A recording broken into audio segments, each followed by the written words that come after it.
Malawi today. Akutisika waluzu kusangala ali president wa Bwarira. Breaking news. Azimaya akumasamba leo. Akuti president wa Bwarira kusangala asika waluzu. Anthu atasangalala, anthu atadziwa motere kuti mtsogoleri wa dziko lino wamwalira. Iyeyu ananyamuka ku Lilongwe kupita ku Blantyre. Ndipo zambiri zachitika pamene chikhwimbira anthu linasonkhana kuti asimikizedi kuti ndi mtsogoleri wa dziko lino amene akufika ku Blantyre. Ndipo iyeyu atafika ku Blantyre anachita izi pofuna kususa mphekesera zimene anthu akhala akuchokesa.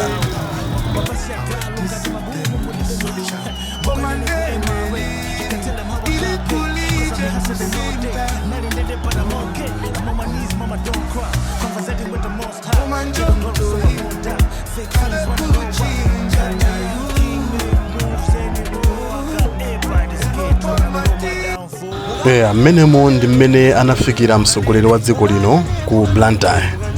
Nde zokamba zinalipo zambiri ndipo anthu anakamba zinthu zambirimbiri zokhuzana ndi thanzi la president. Koma iwowa akuti pajamati kususa galu mkukumba. Iwowa asusa mphekesera zonse zija mpaka na kufika pomenya mapusha. Tinaona atsogoleri a mipingo ambiri akupereka maprofesa awo amene anapereka mbuyomu. Kunatuluka ma videos ngati amenewa, ngati mene mukuiona mmenemo.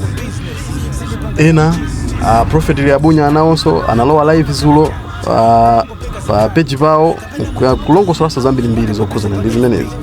Iwo amanena kuti president wa dziko lino sanamwalire koma akudwala. Zomwenso zikususana ndi zimene taona lero.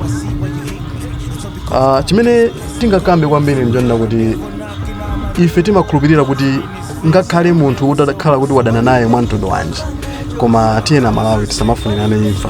Wina aliyense azamwalira, aliyense azapita nthawi yake ikasakwana. Malemba anso amatiuza zimenezo kuti ngakhale munthu utakhala kuti wayambana naye chotani, tisamufunire imfa.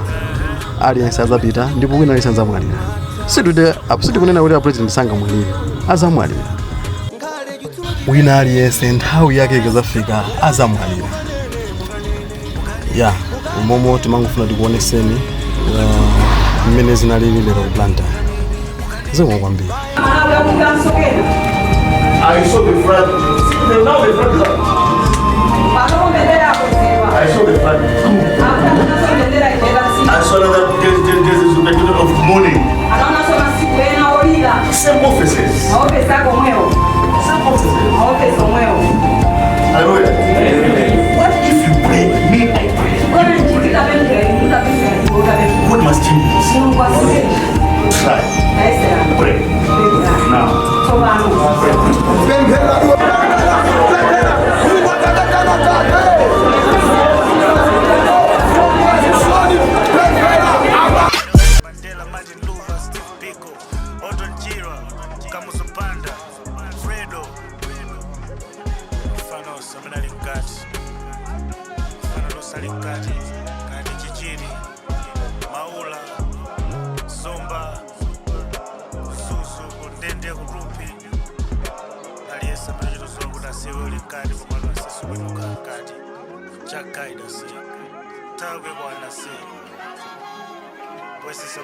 Bondo za yusa si.